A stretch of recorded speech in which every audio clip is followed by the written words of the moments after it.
What if the person slowly destroying your relationship is you? Not because you're selfish, not because you don't love enough, but because you're constantly asking the person you love to prove that they love you. Are we okay? Do you still love me? Are you mad at me?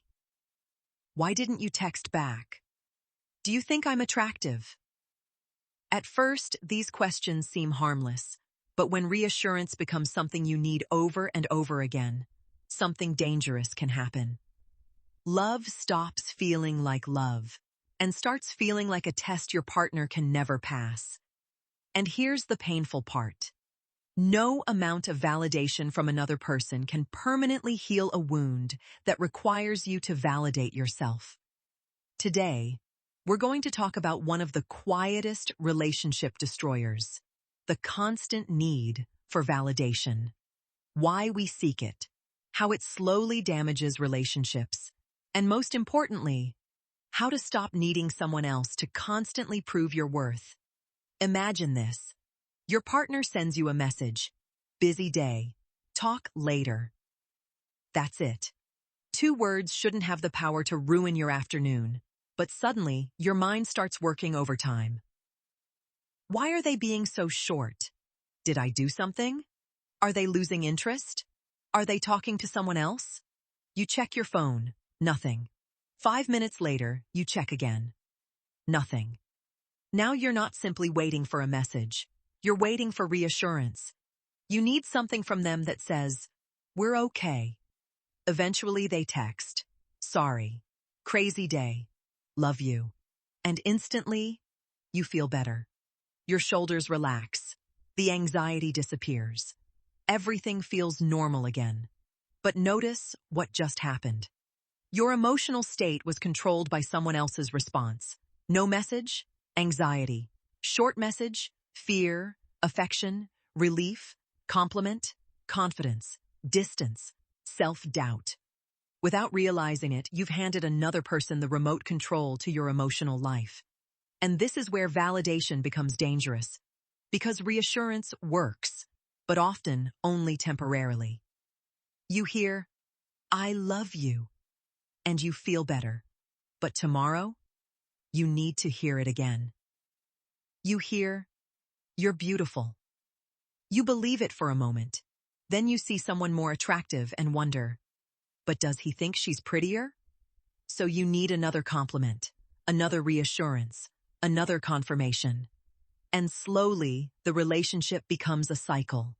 Doubt, reassurance, relief, doubt again. And your partner may begin feeling something you never intended them to feel, pressure. Because now they're not simply loving you. They're constantly proving that they love you. There's a huge difference. And eventually they may think, how many times do I have to prove this? That's when something tragic can happen. The harder you chase reassurance, the more exhausted the other person becomes. And the more they pull away, the more reassurance you seek. The very behavior you're using to keep someone close can begin pushing them away. But here's the important question. Why do we do this? Constant validation seeking is rarely about vanity. Usually, it's about uncertainty. Somewhere inside you is a question. Am I enough? And instead of answering that question yourself, you hand it to someone else. Tell me I'm attractive. Tell me I'm important. Tell me I'm successful. Tell me you're not leaving. Tell me I'm lovable. Tell me I'm enough. But there's a problem. Nobody can answer that question permanently for you. Imagine your self-worth is a bucket with a hole in the bottom. Your partner pours love into it. Compliments, affection, attention, reassurance. But because the hole is still there, everything eventually leaks out. So what do you ask for? More. More reassurance. More attention. More proof. And eventually, you may blame your partner for not pouring fast enough. But the real problem was never how much they were pouring. The problem was the hole. And here's where relationships become confusing. There's absolutely nothing wrong with wanting reassurance sometimes. We all need encouragement. We all want affection. We all want to feel desired, respected, and appreciated. That's human. The problem begins when reassurance stops being something you appreciate and becomes something you require in order to feel okay. Because then love becomes emotional dependency. You don't simply want your partner's love. You need their behavior to regulate your sense of worth. And that's an impossible responsibility to place on another human being. Because they're going to have bad days. They're going to be distracted. They're going to be tired. Sometimes they'll forget to text. Sometimes they'll need space. Sometimes they won't notice your new haircut. Sometimes they won't say exactly what you hoped they would say. And none of those things automatically mean you're not loved. But if your worth depends on constant external validation, every small change begins feeling like rejection. So here's the insight that can change everything. Reassurance can calm insecurity, but it cannot cure insecurity. That work begins somewhere else, inside you. Imagine walking into your relationship with a completely different mindset. Instead of asking, "Do they still choose me?" you ask, "Do I choose myself?" Instead of, "Am I attractive enough?" you ask, "Am I living in a way that makes me respect myself?" Instead of, "What if they leave?" you ask, "If they leave, will I still know who I am?" That's emotional independence. And emotional independence doesn't mean becoming cold. It doesn't mean pretending you don't need anyone. And it certainly doesn't mean never asking for reassurance. It means your partner's love becomes something beautiful that adds to your life, not the foundation holding your entire identity together. Think about the difference between these two people. One says, "Please don't leave me. I'll change. Just tell me what you want." The other says, "I love you, and I want this relationship, but I won't abandon myself to keep it." Which person feels more grounded? Which person feels emotionally stronger? Which person is more capable of creating healthy love? Usually, the second. Because healthy relationships aren't created by two incomplete people desperately trying to complete each other. They're created by two people who can stand on their own and still choose to stand together. And ironically, something beautiful happens when you stop constantly asking, "Do you love me?" You become more capable of actually experiencing love, because instead of constantly measuring it, you can receive it. Instead of analyzing every message, you can enjoy the conversation.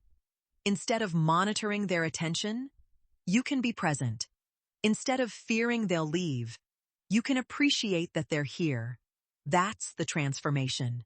You stop trying to control love through reassurance and start participating in love through presence. So how do you actually stop seeking constant validation? Start with these 4 practices. 1.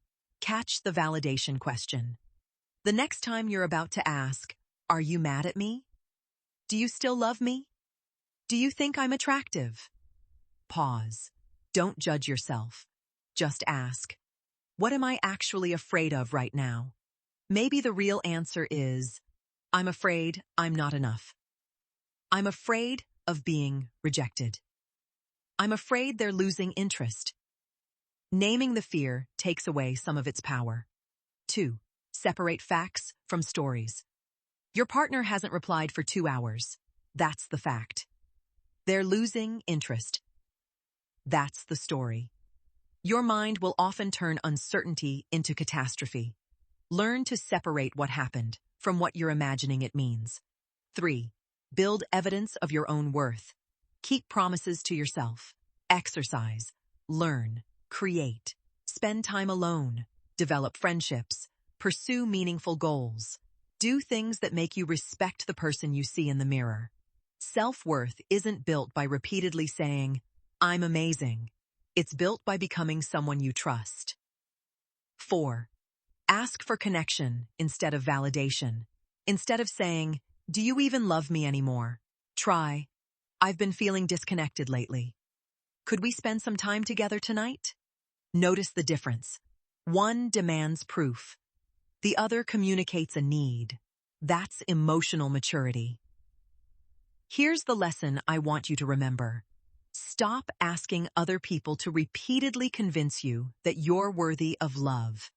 Your partner can love you, support you, encourage you, choose you, but they cannot build your self-worth for you. That's your responsibility. And once you begin building it, something changes. You stop begging for attention. You stop analyzing every silence. You stop treating distance like rejection. And you stop asking, am I enough for them?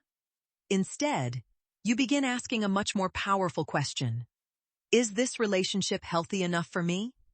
That is the moment validation turns into self-respect. And self-respect changes everything.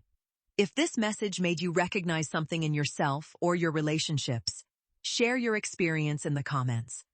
And if you're interested in understanding relationships through psychology, philosophy, and practical wisdom, subscribe. Because the better you understand yourself, the better you become at loving someone else. Remember, connect with yourself and others. Reflect on your experiences and choices. Repeat the process, because growth is not a destination. It's a way of living.